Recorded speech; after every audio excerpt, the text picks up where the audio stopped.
Today I'll be wrapping up the aluminum floorboard project that I have going on in my 986 Boxster.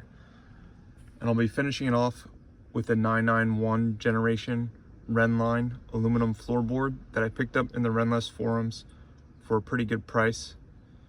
It's used, but it looks like it's in new condition. And I'll be installing it very similar to the manner which I installed these aluminum floor mats a couple of videos ago. So with that, I have rigid board foam insulation, and I have these two pieces cut to 2 by 5.5 on that side of the car, and then 2 by 6 inches on this side of the car. And I have Velcro adhered to both sides of it.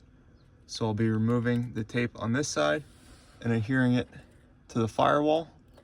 And then I'll be removing the tape on the back of this side, and that'll allow for this floorboard to be adhered up against it nice and securely, and to sit a little bit further up so that it overlaps nicely with this floor mat that's already in place. So I'll show you what the finished product looks like. So this is what the finished product looks like. I think it came out pretty nice. It allows for a nice place to rest your feet when you're sitting in the passenger seat.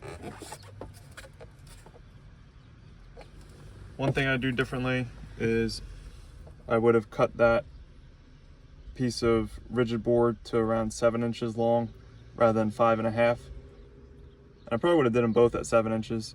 That would have made it for more support in the back of it. And then I'm gonna use the fuzzy side of the Velcro and put it in a couple spots underneath and on the side so that I don't have to hear it rattle up against the firewall or up against the other aluminum floor mat. Just give a little bit of sound insulation. So that's that.